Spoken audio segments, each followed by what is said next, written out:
राशि तिलक और नमस्कार। तिब्बत टीवी के हिंदी प्रसारण में हम सभी दर्शकों का हार्दिक स्वागत करते हैं।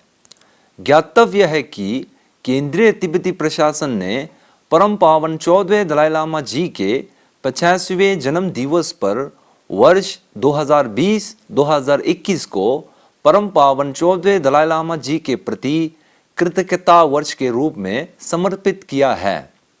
इस संबंध में केंद्रीय तिब्बती प्रशासन के सूचना एवं अंतर्राष्ट्रीय संबंध विभाग की ओर से धन्यवाद दलाई लामा कार्यक्रम के अंतर्गत अनेक भाषाओं में 100 से अधिक प्रसिद्ध वक्ताओं द्वारा परम पावन दलाई लामा जी के जीवन की 4 प्रमुख प्रतिबद्धताओं पर एक सप्ताह के लिए बातचीत श्रृंखला का आयोजन किया जा रहा है। यह 4 प्रमुख प्रतिबद्धताएं हैं: मानवीय मूल्यों को बढ़ावा देना, धार्मिक सद्भाव को प्रोत्साहित करना, तिब्बती भाषा, संस्कृति और पर्यावरण की संरक्षण तथा भारत की प्राचीन नालंदा परंपरा को पुनर्जीवित करना। यह बातचीत श्रृंखला परम पावन दलाई लामा जी द्वारा विश्व शांति तथा मानवता के प्रति उत्कृष्ट योगदान हेतु विशेष रूप से आभार प्रकट करना है। नमो तस्स भगवतो अरहतो सम्मा सम्बुद्धस्स। नमो तस्स भगवतो अरहतो सम्मा सम्बुद्धस्स। नमो तस्स भगवतो अरहतो सम्मा सम्बुद्धस्स। तो सर्वप्रथम मैं DIR को बहुत ही धन्यवाद देना चाहता हूँ कि DIR और तिब्बत निर्वासन सरकार को कि परम पावन जी के जो 4 परम पावन जी की 4 प्रतिबद्धताएँ हैं उसके उपलक्ष्य में, उसके संबंध में एक प्रकार से संवाद की एक श्रृंखला का आयोजन यहाँ पर किया जा रहा है। तो ये बहुत ही महत्वपूर्ण विषय है और बहुत ही आवश्यक एक कदम है। इसके लिए मैं आप जो DIR और तिब्बती सरकार को मैं बहुत बहुत साधुवाद देना चाहता हूँ, धन्यवाद देना चाहता हूँ कि इस प्रकार का जो कदम उठाया जा रहा है इससे कि हजारों लोगों को, लाखों लोगों को निश्चित रूप से लाभ होगा, उनको निश्चित रूप से फ़ायदा होगा। तो जो भी विषय जो हैं जैसे कि परम पावन जी की 4 प्रतिबद्धताएं हैं तो ये वाकई विश्व के लिए एक अमूल्य धरोहर के रूप में है।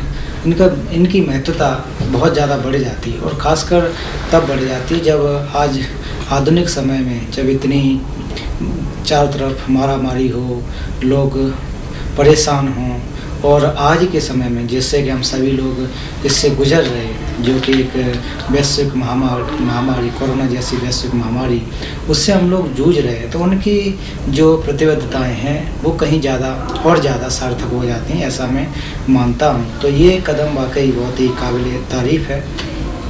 तो इनको हमें ये भी जानने की ज़रूरत है कि वास्तव में जो परम पावन जी कह रहे हैं, जो उनकी प्रतिबद्धताएँ हैं, तो प्रतिबद्धताएँ कितनी कारगर हो सकती हैं, वास्तव में हम लोगों के लिए लाभदायक है कि नहीं, इनकी उपयोगिता है कि नहीं। क्योंकि परम पावन जी के विचारों को रख पाना हमारे जैसे अल्पज्ञ के मुख से एक बड़ी बात कहने के समान होगा। क्योंकि परम पावन जी के नाम से ही स्पष्ट होता है कि वो ज्ञान के सागर हैं। तो उस सागर में एक प्रकार से गोता लगा पाना तो बड़ा ही दुष्कर काम है। लेकिन फिर भी हम लोग या मैं जितना भी समझ पाए हैं उनके एक हिंदी अनुवादक होने के नाते तो पिछले कई वर्षों से और उसके अलावा अध्ययन करने से ये समझ पाया हूँ कि वाकई परम पावन जी के जो विचार हैं विश्व के लिए एक अमूल्य रूप में है। तो इसमें कोई धर्म विशेष की बात है उन्हीं के लिए हूँ, ऐसी बात नहीं है। ये विश्व के हर एक जीवधारी के लिए, खास करके मनुष्यों के लिए, चाहे वो कहीं से भी हो, चाहे एशिया का हो, यूरोप का हो, अमेरिका का हो, विश्व का कहीं का भी हो, हर व्यक्ति के लिए, हर व्यक्ति विशेष के लिए लाभदायक उनके जो विचार हैं, प्रतिबद्धताएं हैं, तो वाकई बहुत ही लाभदायक हैं। और ये कोई एक दिन में नहीं आ गया कि उन्होंने एक दिन में कह दी हों सोच विचार करके, ये उनके जीवन उस पर वो जिए हैं, उस पर वो चले हैं पिछले कम से कम, जैसा कि अक्सर परम पावन जी कहा करते हैं कि 60-70 साल का उनका अपना खुद का अनुभव है। तो इतने बड़ी एक रिफाइन करके अनुभव के आधार पर उसका कसौटी पर तौल करके जो प्रतिबद्धताएं परम पावन जी कहते हैं, तो वाकई वो एक सर्व हित के लिए है और सबके लिए है इसमें। और आपने अक्सर सुना भी होगा कि जब भी कहते हैं कि जो चाहे धार्मिक हों, चाहे अधार्मिक हों, चाहे आस्तिक हों, चाहे नास्तिक हों, लेकिन सबसे पहले तो हम मनुष्य हैं। मनुष्य होने के नाते हम सभी को जो है कि सभी लोग यही चाहते हैं कि सुख मिले उनको, और दुखी जो है कि दुख आसपास भी न भटके। तो ये मनुष्य मात्र की कोई बात नहीं है, ये सब जीवों के लिए, सब सत्यों के लिए परम पावन जी बात कहते हैं। तो सबसे पहले परम पावन जी की जो पहली प्रतिबद्धता है कि मानव मूल्यों को प्रोत्साहन करना, तो वाकई मानव मूल्यों को क्या है, हमें क्यों प्रोत्साहित उनको करने की जरूरत, उनको क्यों बढ़ाना है। तो आप अक्सर वो कहते हैं कि जब से मैं तिब्बत से आया, तिब्बत से आने के बाद विश्व के लोगों से मिला, हर तरह के लोगों से मिला, धार्मिक लोगों से मिला, वैज्ञानिक लोगों से मिला, अमीर से मिला, गरीब से मिला, और विश्व के कोने कोने से लोगों से मिले। जैसे कि कहते हैं कि काले गोरे अलग अलग जो रंग भेद हैं उनसे मैं मिला। तो उनसे मिलने के बाद यही स्पष्ट होता है कि वाकई जो सबकी एक चाहत है वो सुख है। लोग सुबह से लेकर शाम तक भाग दौड़ कर रहा है, उसका एक ही मात्र उद्देश्य है कि उसको सुख की प्राप्ति हो और किसी भी प्रकार से उसको दुख न मिले। तो यही लोग चाह रहे हैं, हम लोग जीवन इसीलिए जी रहे हैं। तो ये परम पावन जी ने बड़ी गहराई से समझा और लोगों की जो मानव मूल्य हैं उनको बढ़ाना चाहिए। तो मानव मूल्यों में जैसे कि हमारी जो करुणा हो गई है, मैत्री हो गई, क्षमा हो गया, धैर्य हो गए, तो ये चीज़ें हम भूल रहे हैं। तो इनको हमें प्रोत्साहन करने की आवश्यकता, इनको बढ़ाने की आवश्यकता। जब तक इनको हम नहीं बढ़ाएंगे तब तक हम मनुष्य तो हैं, मनुष्य रहते हुए भी उन अपने मूल्यों को न समझ पाएँ, उनको हम दूसरों को न बांट पाएँ, तो हमारा जीवन सार्थक नहीं होता है। तो बौद्ध ग्रंथों में भी इस आधार पर देखें कि ये जो खासकर बौद्ध धर्म में तो कहा ही जाता है कि मानव मूल्य या मानव जीवन कितना दुष्कर है। तो इस जो मानव का हमें जो शरीर मिला हुआ वो दुष्कर है, बहुत ही कठिन है, दुर्लभ है।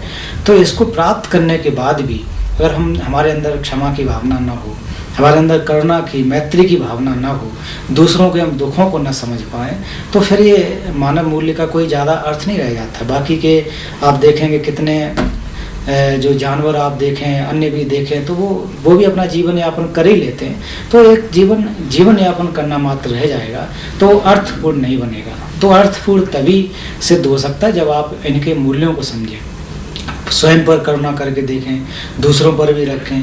तो यहाँ मानव मूल्यों की बात ही जो आ जाती है, तो करुणा का एक जो यहाँ आता है, करुणा और मैत्री, तो उसको भी देखें कितनी महत्वपूर्ण है। बोधचर्या अवतार ग्रंथ में भी आचार्य संतदेव कहते हैं कि अगर आप जो सुख, स्वयं के सुख चाहते हो तब भी आपको करुणा का अभ्यास करना चाहिए, दूसरों का सुख चाहते हो, हित चाहते हो, तभी भी करुणा का अभ्यास करना चाहिए। तो परम पावन जी बार बार इनके इस करुणा पर जोर देते हैं, वो इसलिए कि मानव मूल्यों के लिए, ये मानव मूल्यों को हमें बढ़ाना है। विश्व के जितने भी जो मनुष्य लोग हैं उनको बढ़ाना है, क्योंकि आज जो समस्याएं हैं वो ज़्यादातर मनुष्य निर्मित हैं, हम लोगों ने बनाई हुई समस्याएं हैं। तो उनको वो इसी वजह से आई है कि हमारी कहीं ना कहीं कमी रह गई है, हमारे अंदर कुछ कमी रह गई है, इसकी वजह से ये आते हैं। तो हमारे मानव मूल्यों में कमी आ रही है, हमारे करुणा में कमी आ रही, मैत्री में कमी आ रही, हमारी धैर्य में कमी आ रही है। थोड़ी थोड़ी बातों पर लेकर के बड़ी बड़ी बातें बना लेते हैं, तो ये हमारे धैर्य में कमी आ रही है। तो ये कहीं बाहर से नहीं मिलती है कि आप इसके लिए कहीं अलग से आपको पढ़ने जाना पड़े, कहीं अलग से इसके विद्यालय खुले हों। तो अक्सर परम पावन यही कहते हैं कि ये जो मानव मूल्य हैं हमें बचपन से मिले, हमें अपने माँ बाप से मिले हुए होते हैं। जैसे ही हम पैदा होते हैं तो उनके हम सानिध्य में पलते हैं, बढ़ते हैं, अब तरक्की करते हैं, तो ये कहीं बाहर से नहीं आते हैं, ये हमें स्वनिर्मित, एक प्रकार से ये नैसर्गिक हैं, स्वभाव से हमारे अंदर आते हैं। तो उनको हमें प्रोत्साहन करना चाहिए। जब इनको हम अगर करेंगे, बच्चों से शुरुआत अगर करेंगे तो बड़े जैसे जैसे होते जाएंगे, समाज में हम आएंगे, विश्व में अगर हम कहीं भी जाएंगे तो इन मूल्यों को अगर लेकर चलेंगे तो उस व्यक्ति का जो जीवन है वो बहुत ही सार्थक होता है, बहुत ही लाभदायक होता है। तो संक्षेप में कहने के लिए, हालांकि इसमें बहुत है और परम पावन जी इस पर बड़ी व्याख्याएं, गंभीर व्याख्याएं करते हैं कि जो मानव मूल्य है और आजकल के समय में हमको सबको साथ साथ रहना है। हम लोग एक प्रकार से बंटवारे में पड़े होते हैं, देश के बंटवारे में, जाति के, धर्म के, तो इसमें पड़ने की आवश्यकता नहीं है। तो हमें अपने आप को पहचान करके अपने जीवन को सिद्ध करने की आवश्यकता, उस पर चलने की आवश्यकता, ये बड़ा जोर देते हैं।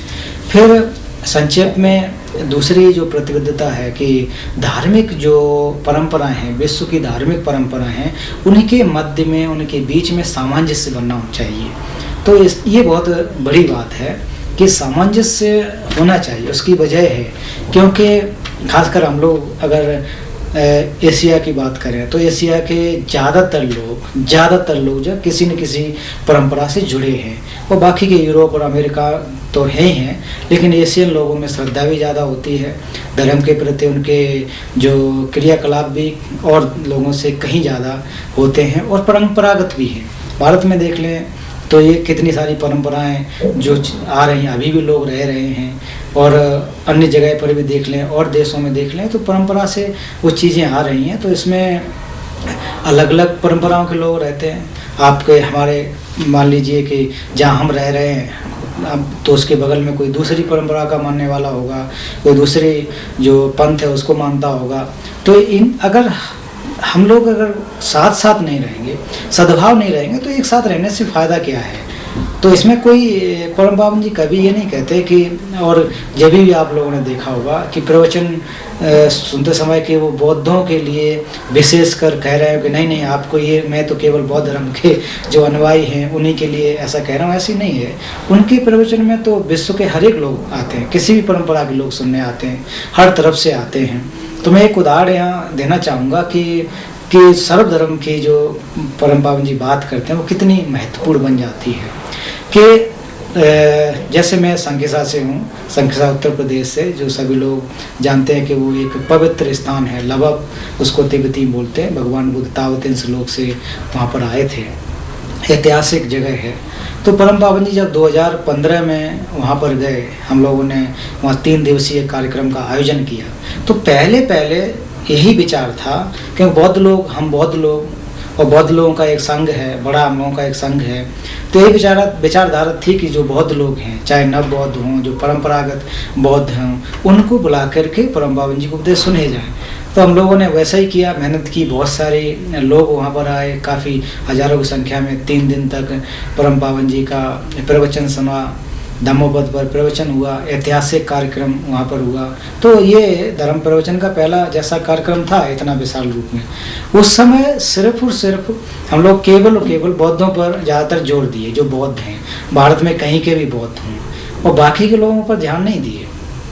कार्यक्रम जब हो जाने के बाद कई लोगों के, हम लोगों के पास एक प्रकार से शिकायत के रूप में लोग आए, जैसे कि हिंदू धर्म के लोग आए, मुस्लिम धर्म के आए, सिख लोग आए, और कुछ क्रिश्चियन जो हर एक शहर में होते हैं, कहते हैं कि आप लोगों ने हम लोगों को क्यों नहीं बुलाया, कि परम पावन जी यहाँ पर आए, वो तो विश्व की धरोहर हैं, तो आप लोगों ने हमको नहीं बुलाया। ये केवल बौद्ध धर्म की तो बात है नहीं, हम सभी उनना सुनना चाहते थे। तो सच कह रहा हूँ कि वाकई हम लोग को बड़ा शर्म जैसा लगा, हम लोग के जो ऑर्गेनाइजर्स लोग थे, आयोजक लोग थे, हम लोग थे, कि वाकई ये तो बहुत बड़ी गलती है कि हम लोग एक बौद्ध होने के नाते ये समझ पाए कि परम पावन जी तो बौद्ध भिक्षु हैं, हमारे गुरु हैं, केवल हम तक सीमित वो बात रही। लेकिन जब लोगों ने कहा तब जा कर के हम लोग और उनके महत्वता को समझ पाए कि नहीं, ये तो वाकई विश्व के लिए, विश्व के लोग चाह रहे हैं। फिर दूसरी बार जब आयोजन किया 2018 में, तब फिर हमने सबको जिम्मेदारियाँ जैसे दी कि उसमें हर पंथ के लोग आकर के सबने उसमें सहभागिता की, काफ़ी लोग सुनने आए। और तब जा कर के परम पावन जी से भी कहा उनको, जब वहाँ पहुँचने के बाद कि इस कार्यक्रम में एक अमुक धर्म के विभिन्न धर्मों के परंपराओं के लोग भी आए हैं। तो परम पावन जी बहुत खुश हुए कि ये काम करने की आवश्यकता हम लोगों को। जो धर्म है उनके भी सौहार्द बनना चाहिए, सबके साथ सद्भाव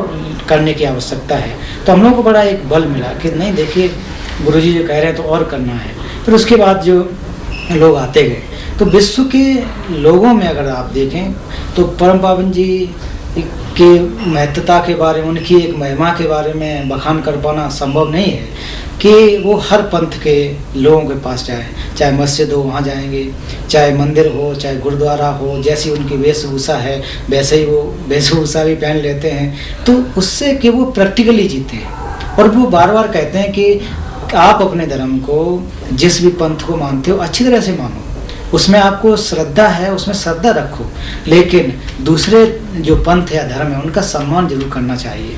तो ये जो बात है ये विश्व के सभी लोगों को एक प्रकार से एक अपील करती है कि नहीं, वाकई जो परम पावन जी कह रहे हैं ये बहुत बड़ी बात है कि हमें सम्मान करने में और मानने में बहुत बड़ा फर्क होता है। हम लोग गलती यही कर बैठते हैं अक्सर कि किसी का सम्मान कर दिया तो वो सोचते हैं कि हम उस धर्म में चले गए, किसी के मस्जिद में चले गए, किसी गुरुद्वारा में चले गए, उसकी टोपी पहन ली, तो लगता है कि नहीं हमने तो भाई धर्म बदल दिया या उसके धर्म को मान लिया। ऐसा बिल्कुल नहीं है। ये सम्मान है उसके जब घर जा रहे हैं तो एक सम्मान के रूप में है।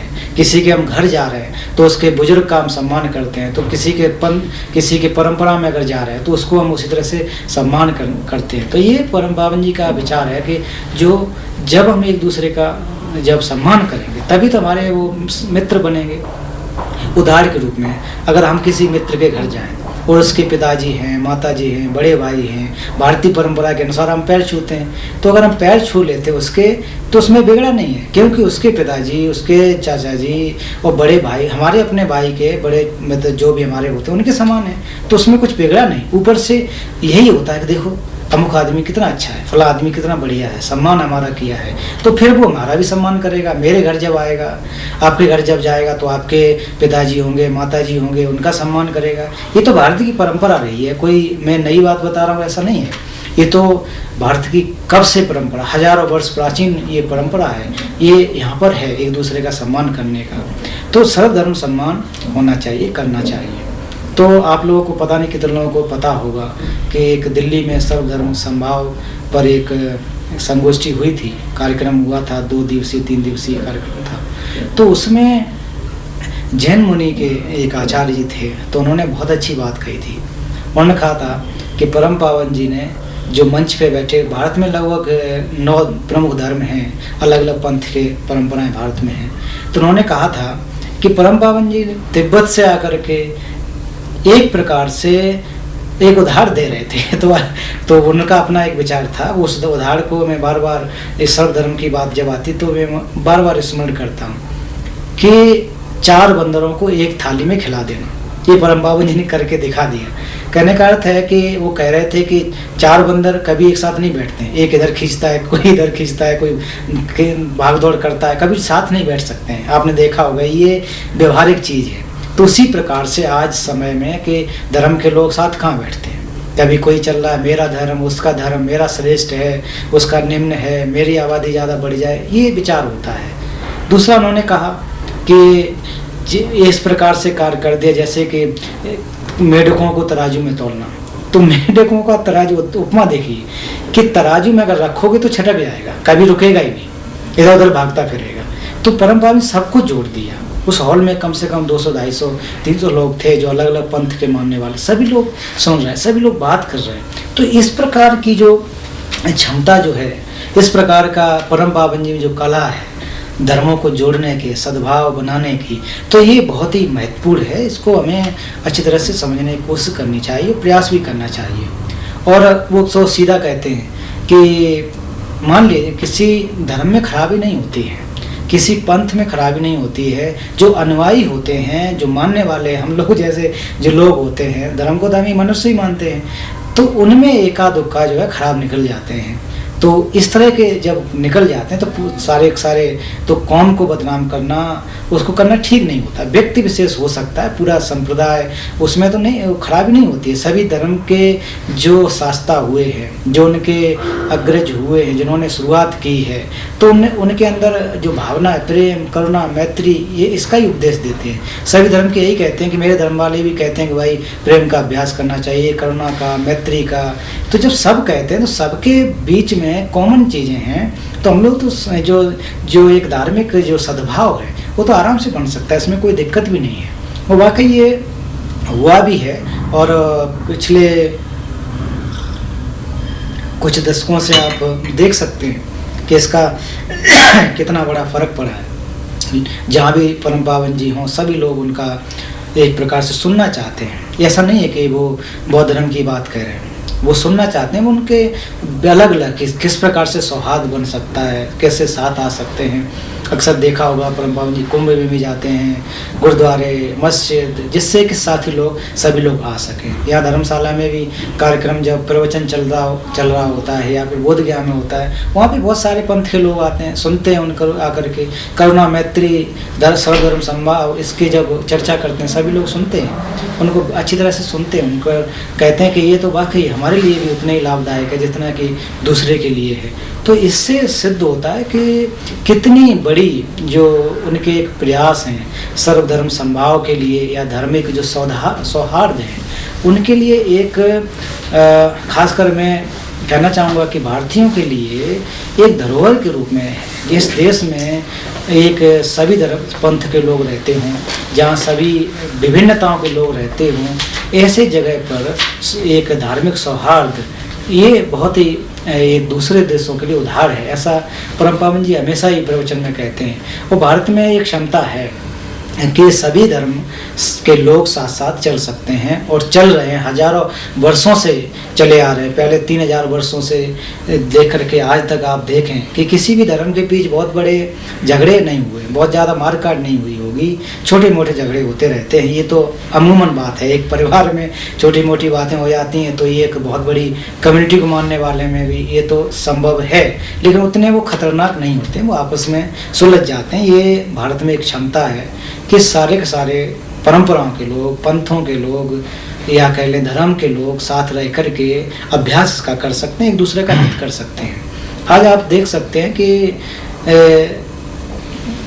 परम पावन जी से जो मिलने वाले यहाँ लोग आते हैं, चाहे कहीं हों, ऐसा तो नहीं है कि बौद्ध लोग हों, तिब्बती लोग मिलने आते हों, या फिर भारतीय लोग ही जाते हों। दुनिया के सभी लोग, बौद्धों से ज़्यादा अबौद्ध लोग उनसे मिलते हैं, उनसे राय लेते हैं। इवन मैं खुद देख रहा हूँ अजमेर से पिछले कुछ साल पहले जब एक सभा हुई यहाँ पर, तब वो भी राय ले रहे हैं कि परम पावन जी आप बताइए कि किस प्रकार से हम लोगों के जो शिया और सुन्नी के मसले हैं, या धर्मों के बीच में जो अक्सर इस्लाम धर्म को लोग बदनाम करते हैं, कैसे हो सकता है, सौहार्द कैसे बन सकता है। तो मैं खुद अपने छोटे से समय में परम पावन जी के समक्ष देखा कि लोग किस प्रकार से उनसे कहते हैं, रिक्वेस्ट करते हैं, अनुरोध करते हैं कि हमें एक रास्ता बताएं। तो ये जो कला है वो एक दिन में नहीं आई, वो तो बहुत वर्षों से उनके अंदर ये थी, तभी जा कर के सौहार्द बना। तो और बन भी रहा है, प्रयास भी उनका है, और वो अक्सर यही कहते हैं कि मेरा जो भी जीवन बचा हुआ है तो मैं इन्हीं बातों पर धार्मिक सौहार्द के लिए कहना चाहता हूँ, या प्रयास करना चाहता हूँ। और इसलिए वो ज़्यादा भी जोर देते हैं क्योंकि वो खुद अपने आप को कहते हैं कि मैं एक सामान्य बौद्ध भिक्षु हूँ। तो एक हमारे बौद्ध भिक्षु होने के नाते एक मेरी जिम्मेदारी बनती है कि मैं खुद एक धार्मिक व्यक्ति हूँ, मेरे बहुत सारे अनुयायी लोग हैं, तो उनके लिए भी और लोगों के लिए भी कि आप जो धार्मिक सौहार्द बनाकर रखें, मेरी नैतिक जिम्मेदारी बनती है। ये परम पावन जी अक्सर कहते हैं और उनका ये विचार रहता है। तो दूसरी इनकी प्रतिबद्धता जो कि विश्व के धार्मिक जो परंपरा है उसके बीच सौहार्द, इसके बारे में बहुत ज़्यादा नहीं कहूँगा क्योंकि बहुत सारे वक्ता भी होंगे। तो तीसरी जो बात जो प्रतिबद्धता है कि तिब्बती भाषा, संस्कृति और पर्यावरण का संरक्षण करने के बारे में, तो हाँ ये तो समझने की बात है कि आज से आप देखें कि जो भी हमारी नालंदा जो परंपरा है उसका रख रखाव जो अच्छी तरह से अगर हो सका आधुनिक समय में देखें तो आज जिसको हम अच्छी तरह से पढ़ सकते हैं, समझ सकते हैं, हम दर्शन की बातें सीख सकते हैं, तो वाकई वो तिब्बती जो भाषा और जो लिटरेचर उससे ही संभव हो सका है और संरक्षित है। बौद्ध ग्रंथों की चाहे सूत्रों के और शास्त्रों की देखें तो आज 300 के आसपास जो प्रमुख जो पोथियाँ, उसके बाद बहुत सारी टीका यहाँ हमारी जो सेंट्रल लाइब्रेरी में देखें हजारों लाखों की संख्या में ग्रंथ भरे पड़े हैं। तो ज़्यादातर जो तिब्बती भाषा में तो विद्वानों लोगों ने किस प्रकार से उनका अनुवाद करके 8वीं शताब्दी से 6वीं शताब्दी पहले से चले जाएं, फिर उसके बाद शांति रक्षित जी के बाद किस प्रकार से वहाँ रख रखाव हो सका, अनुवाद के कार्य हो सके, वहाँ के राजा लोगों ने इतना सहयोग किया, कितने तिब्बती लोग यहाँ पर आए पढ़ने के लिए उद्देश्य से आए, सीखने के उद्देश्य से आए, कितने लोगों ने अपना जीवन का बलिदान दिया। तो उनके बलिदान को आप देखें, आज भी रख रखाव यहाँ पर बना हुआ है, रखा हुआ है।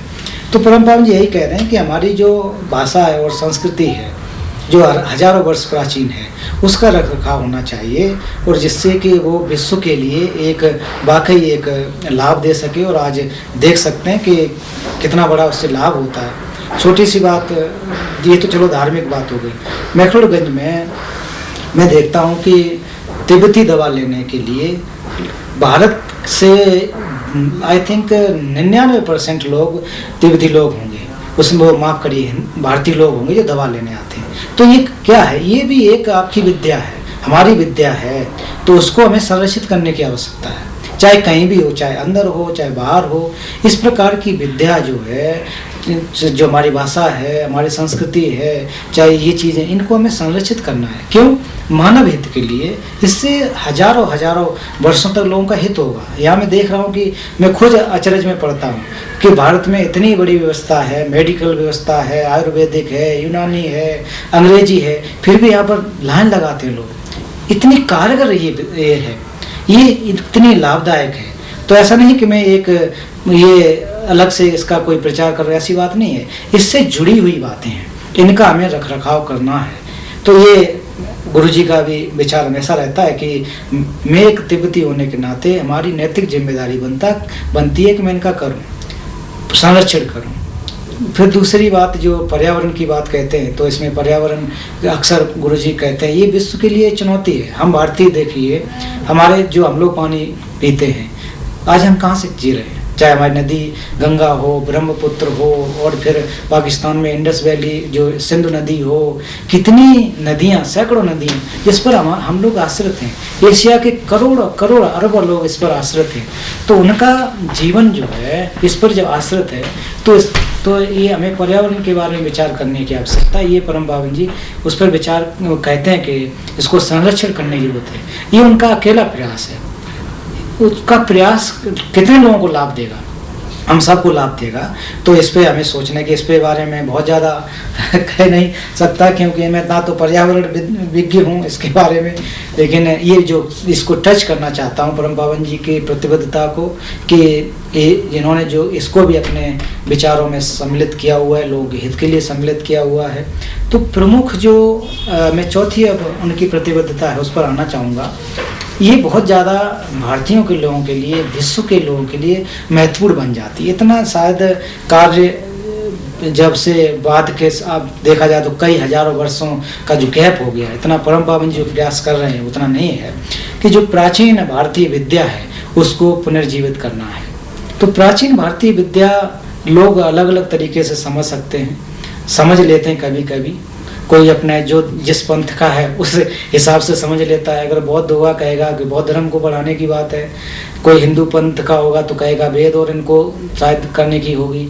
ऐसी बात नहीं है। इसमें प्राचीन विद्या के बारे में हमें अच्छी तरह समझना चाहिए कि वो अक्सर क्या कहते हैं। अगर बौद्ध धर्म की बात होगी, हिंदू धर्म की बात होगी, इस्लाम की होगी, तो सभी लोग तो नहीं आ सकते हैं। वो एक व्यक्ति या कहते हैं वो धर्म जो विशेष के लोग ही उसमें शामिल तो हो सकते हैं, उसका पुनर्जीवित कर सकते हैं। यहाँ पर प्राचीन जो विद्या है तो उसका अर्थ है कि हमारी जो अहिंसा है, समत है, विपश्यना है, जो मनोविज्ञान है, खासकर बौद्ध मनोविज्ञान, इन पर जोर देते हैं। और इसमें बहुत सारी चीज़ें सम्मिलित हो जाती हैं। जो अहिंसा के सिद्धांत है भारत में, जो समुद्र विपश्यना का है, ये तो भगवान बुद्ध से पहले भी था, ये इस देश में था। गुरुजी अक्सर कहते हैं कि ये तो भारत की एक प्रकार से सभ्यता रही है, ये आप लोगों की सभ्यता है, ये कहीं से बाहर से नहीं आया। लोग आप के लोग इस भूमि से, भारतवर्ष को आर्य भूमि कहा गया, तो आर्य भूमि लोगों ने जो भी आर्य बने, जो भी बुद्ध बने, जो भी संत हुए, जो भी योगी हुए, उन्होंने क्या किया? समत्व विपश्यना का अभ्यास किया, उन्होंने इनका अभ्यास किया, परीक्षण किया, सिद्ध किया, तभी तो लोग सिद्ध पुरुष कहे जाते हैं। और उन्होंने क्या सिद्ध किया? तो इस चीज़ को आप देखें। और जब बौद्ध धर्म के थोड़ा सा अगर हम बात उसमें ले करके अगर कहें, तो मनोविज्ञान जो कि है बहुत ज़्यादा स्पष्ट तौर पर, ऐसा नहीं है कि केवल और केवल बौद्ध धर्म की बात हो, ऐसी नहीं है, इसमें कहीं ज़्यादा स्पष्टता है। ऐसा परम पावन जी हमेशा कहते हैं कि इसको बहुत ही अच्छी तरह से, खास करके आप देखेंगे, अब धर्म के विषय को भी में जाकर के देखेंगे, तो हमारे जो भी हमारे अंदर जो विकार आते हैं, हमारे मन से आते हैं। जो भी हम परेशान होते हैं, दुखी होते हैं, मन से होते हैं। तो मन से जब परेशान जब हो रहे हैं, तो मन में जो परेशान करने वाले भी फैक्टर होते हैं, किस वजह से हमें विचलन होती है, तो ये चीज़ें जाननी चाहिए। उसको ठीक करना अगर है, तो उसका जो हमारी ध्यान की विधियां हैं, हमारी समझ की व्यवस्था है, जो उसको हम जो कि एक प्रकार से विपश्यना के तौर पर उसको देखें, इन चीज़ों से ही जाकर के अपना मन जो है संतुलित हो सकता है। और यहाँ कोई धर्म की बात नहीं, ना मैं तो कोई धर्म चर्चा कर रहा हूँ, ऐसी बात नहीं है। तो जो परंपरा के बारे में जो चौथा उनकी जो प्रतिबद्धता है कि जो खास करके नालंदा से जुड़ी हुई उनकी बात है, जो प्राचीन विद्या हमारी नालंदा से जुड़ी हुई है, जिसमें सूत्रों का, जो शास्त्रों का जो अध्ययन होता था, तो वो भी अपने तर्क के माध्यम थे, शास्त्रार्थ के द्वारा, ऐसा ही नहीं कि मान लिया जाए। तो वो भी, और जो आचार्य लोग वहाँ से हुए हैं, नागार्जुन हुए, शांतिदेव, शांति रक्षित इत्यादि बहुत सारे प्रमुख रूप से 17 विद्वानों का जिक्र किया जाता है। तो उनकी परंपरा को देखें, उन्होंने इस परंपरा को लेकर के आगे बढ़े, इस नालंदा परंपरा को आगे लेकर के बढ़े, उनको उन्होंने समझा, जाना।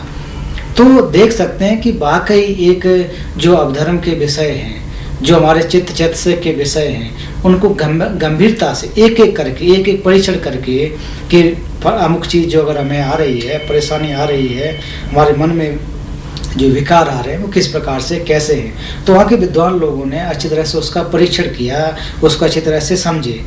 और आज के समय में भी, और फिर उसके अलावा हाँ, ये जरूरी जानना चाहिए कि जो शून्यता का जो दर्शन है, तो इसको भी बड़ा अच्छी तरह से परम पावन जी ने उसको रिलेट करते हैं। और पिछले अपने 40 वर्षों के एक उनका अनुभव रहा है, 40-50 वर्षों से कि जो वैज्ञानिक लोगों के साथ वार्ता करते हैं, तो उसमें खासकर वार्ता किसकी होती है? माइंड एंड लाइफ पर। हमारा चित्त है, हमारा मन है, हमारी ज़िंदगी ये क्या है। तो ये सबके लिए, ये कोई बौद्ध लोग हैं उनके लिए हो या किसी धर्म विशेष के लिए ऐसा हो, ऐसा नहीं है। और अक्सर गुरुजी कह रहे हैं कि 19वीं शताब्दी के जो वैज्ञानिक लोग थे, तो वो लोग ज़्यादा इस पर विचार नहीं करते थे, लेकिन जब से गुरुजी जब से उनके साथ जुड़े, तब से देखेंगे आज कितने वैज्ञानिक लोग साथ में जुड़ करके इस पर चिंतन कर रहे हैं, मनन कर रहे हैं कि चित्त और जो हमारा मन जो मस्तिष्क हट करके एक प्रकार से कोई चित्त है। तो ये चीज़ें जब आप देखते होंगे, तो तब जाकर एक महत्वता समझ आती है कि नालंदा की जो परंपरा की महत्वता है वो कितनी ज़्यादा हो जाती है। तो ये प्राचीन विद्या वहीं से, इसको बढ़ाया जा सकता है, इसको बढ़ाना चाहिए। और ये हमारी धरोहर है, आपकी धरोहर है, आप भारतीयों की धरोहर है। ये परम पावन जी बार बार जिक्र करते हैं। यहाँ कोई जब उनसे भेंट करने आता है, तो आजकल तो खैर नहीं है, तो मैंने देखा कि एक एक आदमी को कभी कभी 10-10, 15-15 मिनट तक देते हैं। किस लिए?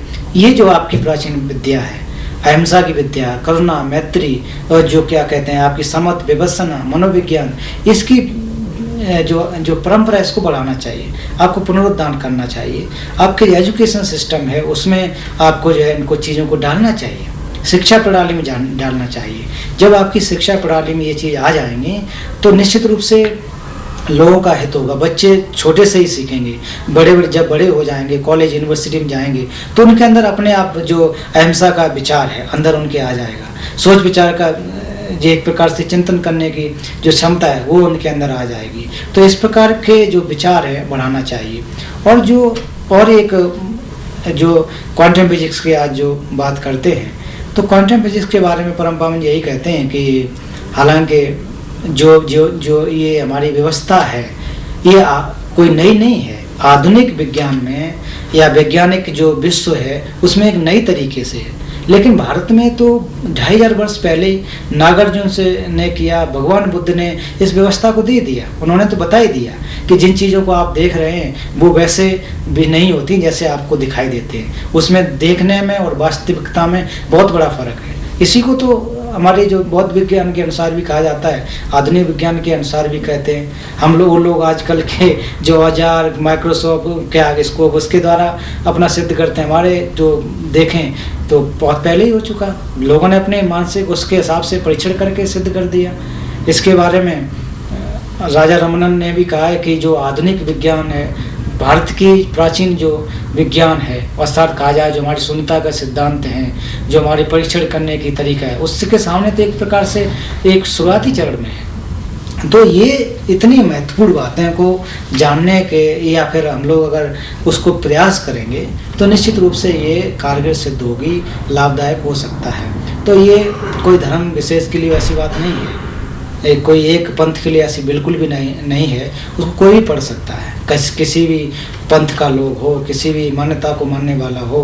तो ये जो हमारे चित्त चैतसिक की बातें हैं, मनोविज्ञान की बातें हैं, ये तो सबके लिए, सबके इसी की वजह से हमारे जो है सुख दुख आते हैं। अगर इसमें गड़बड़ी आ जाती है तो दुख हो जाता है, इसमें ठीक ठाक कर लें तो हमारा सुख आ जाता है। तभी तो सारी की सारी चीज़ें जो भी हमारे जो बुराइयां हैं, जो वो कहाँ से आती, मन की वजह से। हमारे बहुत सारे माइंड एंड मेंटल फैक्टर्स हैं, उनकी वजह से आते हैं। जो हमारी इंद्रियां हैं ये वस्तुओं के भोग में लगी रहती हैं, उससे परेशान होते हैं। तभी तो धम्पद में भी कहा जाता है कि सब पाप सकर्णम कुशल सुख संपदा सचित्त प्रयोदपनम एतम बुद्धानुशासनम, कि आपका किसी भी प्रकार का अकुशल कर्म नहीं करना है, अपने जो भी हैं कुशल कर्मों करना है, अपने चित्त को मन को शुद्ध करना, यही बुद्ध का शासन है। तो ये जब कहा गया तो हम लोगों को वो जो अपने चित्त की शुद्धि अगर करनी है तो वो कहाँ से आएगी? जब तक हम समुद्र विपස්සना का अभ्यास नहीं करेंगे, जब तक हम अपने मन को नहीं समझेंगे, मेंटल फैक्टर्स को नहीं समझेंगे, चैतसिक को नहीं समझेंगे, इसके जो सिस्टम को नहीं समझेंगे, तब तक संभव नहीं है। यही अक्सर परम पावन जी के जो उपदेश होते हैं तो वही इसको कहते हैं कि इसको रिवाइव करना चाहिए, इसको बढ़ाना चाहिए। तो आज के समय में देखें कि परम पावन जी को बातों को ध्यान में रखते हुए ये आप दिल्ली में देख लें, दिल्ली सरकार ने उन्हें अपनी शिक्षा पद्धति में कितना बदलाव किया, हैप्पीनेस करिकुलम नाम दे दिया। तो वो क्या है कि जो वहाँ पर ध्यान सरकार सिखाते हैं और चीज़ें पढ़ाते हैं। आपके लद्दाख में देख लें, आप और जगह पर देखें, हिमाचल के जो डिग्री कॉलेज है उसमें भी एक हमारे जो गांधीन फोटांग की तरफ से, जो यूनेस्को ऑफिस की तरफ से, वहाँ भी समय समय पर टीचर भेज करके बच्चों को पढ़ा रहे हैं। तो अभी तो सर्टिफिकेट कोर्स है, फिर डिग्री कोर्स तक ले जाएंगे। तो ये चीज़ें फैलनी है। जैसे हम लोग अगर प्यासे हों और प्यासे के लिए पानी चाहिए होगा, बिना पानी से हमारी प्यास नहीं बुझ सकती है। उसी प्रकार से परम पावन जी के जो विचार हैं वो वाकई उसी प्रकार से होंगे कि एक प्यासे को पानी की जरूरत हो। तो आने वाले समय, आज देखो विश्व में ये स्थिति है, तो आने वाले विश्व में क्या स्थिति होगी? तो ये परम पावन जी के जो विचार हैं ये निश्चित रूप से हमारे लिए लाभदायक होंगे, इनकी जरूरत होगी। हम लोग तो तुच्छ लोग हैं भाई, इनके बारे में क्या समझेंगे? परम पावन जी अवलोकितेश्वर साक्षात बुद्ध, तो वो तो हजारों कल्पों तक के बारे में सोच सकते हैं, सैकड़ों वर्षों तक के बारे में सोच सकते हैं। उसी इस आधार पर अपनी बात को कहते हैं कि हाँ हमें ये करना चाहिए। वो बाकी सत्य बात है। हम लोग अगर अच्छी तरह से चिंतन करें तो ये हमें ये हमारे जीवन का एक जीने की एक कला हो जाएगी। इसके बगैर हम रह नहीं सकते। नहीं, अगर हम चाहे सद्भाव की बात हो, चाहे में मानव मूल्यों की बात हो, चाहे में पर्यावरण की बात हो, चाहे जो हमारी प्राचीन विद्या समत का बात हो, अहिंसा की बात हो, कर्म जो हमारी चित्त चैतसिक की बात है, मनोविज्ञान की, इनको अगर हम उपयोग नहीं करेंगे, इनका रखरखाव नहीं करेंगे तो आने वाला समय मुश्किल होगा। मैं अपने आप में इस बार में गर्व महसूस करता हूँ कि वाकई जब से इस परंपरा पिछले 15 सालों से आया तब से काफ़ी कुछ सीखने को मिला। अपने भी विचार बदले कि नहीं, ये जो परम पावन जी का विचार है वो बहुत ही गंभीर है, तो कहीं जाके थोड़ा सीखने का अवसर मिला, हमारे लोग भी सीख रहे हैं। तो लोगों को सीखना चाहिए कि जो प्राचीन जो विद्या है उसको हमें पुनर्जीवित करनी चाहिए। एक व्यक्ति से नहीं होगा। मैं अक्सर इंटरव्यू में या जब भी बात करता हूँ कि परम पावन जी एक इंसान है, हम लोग कितने ज़्यादा हैं। अगर कोई बौद्ध अनुयायी है तो इसी बहाने से अगर मान ले कि परम पावन जी एक हैं और हम लोग लाखों की संख्या में, जब एक व्यक्ति इतना बड़ा परिवर्तन कर सकता है तो हम लोग उनके अनुयायी होने के नाते अगर थोड़ा थोड़ा भी सहयोग करें तो हम कितना बड़ा अंतर कर सकते हैं, कितना बड़ा परिवर्तन कर सकते हैं, उनके विचारों को हम सिद्ध कर सकते हैं। तो एक से नहीं होगा कि हाँ गुरुजी कह रहे हैं आज जो आपने कह दिया वही ठीक है, बस फिर आप कहते ना कि हाथ झाड़ के चले आए, उससे फायदा नहीं होगा। हम सबको लगना होगा। अगर वो 99% कर रहे हैं तो हम 1% तो कर सकते हैं, कोशिश कर सकते हैं। कोशिश से सफल हो जाए तो ठीक है, नहीं हो तो ठीक है, आप प्रयास तो करना चाहिए। अब यही छोड़ने का नहीं तो गुरु लोगों का काम है, पहले के लोग कर गए अब कहाँ होगा, ऐसा नहीं है। कर सकते हैं, आज भी संभव है। हम ये चीज़ नहीं होना चाहिए कि मैं ही कर सकता हूँ, ऐसा नहीं, हम सब कर सकते हैं, सबके ये बस में है। प्रयास करें, जोड़ें लोगों को, उनकी प्रतिबद्धताओं के बारे में बताएं। आज देखें कि पाश्चात्य के लोग तो इनको सबको बातों को परम पावन जी की कितनी अच्छी तरह से ले रहे हैं, प्रयास कर रहे हैं। पूरा सिटी का सिटी बना दिया, हैप्पीनेस सिटी बना दिया, क्या क्या सिटी बना दिए। तो हम लोगों का तो एक नैतिक जिम्मेदारी बनती है कि हम लोग यहीं हैं, भारत में परम पावन जी हैं, तो हम लोग भी समय समय पर उनसे मार्गदर्शन ले सकते हैं, उनसे सीख सकते हैं कि किस प्रकार से इसको और बढ़ाया जा सके। तो तमाम बातें हैं, इसको ये हमारे लिए बहुमूल्य बन जाता है, जीवन जीने के लिए एक अभिन्न अंग बन जाता है। बार बार उसको मैं और ज़्यादा लंबा नहीं करना चाहता हूँ कि उनसे जो परम पावन जी का विचार है, भले ही हम लोग 100% 100% न जाने, लेकिन उसको हमें समझने की कोशिश करनी चाहिए कि भारत में आने के बाद पिछले 60 साल से 60-61 सालों से बाद से कितना बड़ा एक परिवर्तन लाए हैं।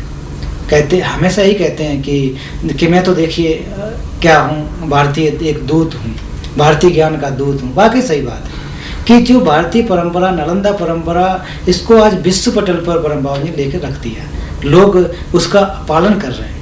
तो हम लोगों की एक जिम्मेदारी, खासकर मैं अपने भारतीय भाई बहनों से, जो हमारे हिमाचल माफ करिएगा, जो हिमालयन क्षेत्र के लोग हैं, चाहे लद्दाख से लेकर अरुणाचल तक, जो आप लोग परंपरा से मानते आ रहे हैं, हम सभी लोग जो बौद्ध अपने आप को कहते हैं तो मानते आ रहे हैं, तो निश्चित रूप से मानना अब तो ठीक है, मानते आ रहे बढ़िया, अब उसको हमें इम्प्लीमेंट करना है, उसको पालन करना है, आत्मसात करना है। जो भी कर रहा है अच्छी बात है, लेकिन और उस पर हमें जोर दे करके कार्य करने की आवश्यकता है। उनके जो विचार हैं उन्होंने शुरुआत कर दी। एक और उदाहरण देकर के मैं बात समाप्त करना चाहूँगा कि आप सबने बरगद का पेड़ तो जरूर देखा होगा। बरगद का पेड़ बहुत ही विशाल होता है, जिसके नीचे हजारों लाखों जीव जंतु रह सकते हैं, जानवर रह सकते हैं, हम लोग रह सकते हैं। लेकिन आप कभी उसके बीज के बारे में सोचा? बीज इतना छोटा होता है कि हमारे नाखून पर या सुई के नोक पर आ जाता है, इतना छोटा बीज होता है। तो छोटे से बीज ने इतना विशाल का वृक्ष बना दिया, कई लाखों मतलब कई लोगों के लिए, कई वर्षों तक के लिए उसको लाभदायक हो गया। तो हम लोग में भी क्षमता है, हमारे अंदर भी क्षमता है, सबके अंदर क्षमता है। उस बीज को हम लोग को रखे नहीं रहना है, उसको खाद पानी डालना है, उसमें खाद पानी रख रखाव करके उसको बड़ा करना है। तो जो परम पावन जी का ज्ञान हम लोगों को मिला हुआ है, जो हमारी संस्कृति है, उसको हमें रखे नहीं रहना, उसको बढ़ाना है, लोगों में देना है, 1 से 2, 2 से 4 और चाहे 100 फिर 1000। तो यही गुरुजी कहते हैं कि बांटना है। आप रखे रहोगे फ़ायदा नहीं होगा, तो आपको बांटना है, लोगों में देना है। तो ये चीज़ों को ध्यान देने है कि हमें जो प्राचीन नालंदा की जो परंपरा है उसको अच्छी तरह से समझें, उसमें ज़्यादा से ज़्यादा सहभागिता होनी चाहिए। अपने अपने स्तर पे बात करें, उसमें कोई धर्म विशेष की बात बिल्कुल नहीं है। अगर कोई धर्म को पढ़ना ही चाह रहा है तो उसमें कोई भी आ सकता है। ऐसा नहीं है कि केवल बौद्ध धर्म का ही लोग हो। उसमें तो देखो, आप साउथ में देख लीजिए, हमारे यहाँ धर्मशाला में भी इंस्टीट्यूट हैं, यहाँ पर भी देख लीजिए, अन्य देशों के लोग पढ़ने आ रहे हैं, लड़का लड़कियाँ, युवा युवतियाँ पढ़ने आ रहे हैं, भिक्षु भिक्षुणी पढ़ रहे हैं, साथ साथ पढ़ रहे, इसी परंपरा को लेकर चल रहे हैं। तो लेकिन जब हम अपने भारतीयों की बात करते हैं तो कहीं ना कहीं लगता है कि और आना चाहिए।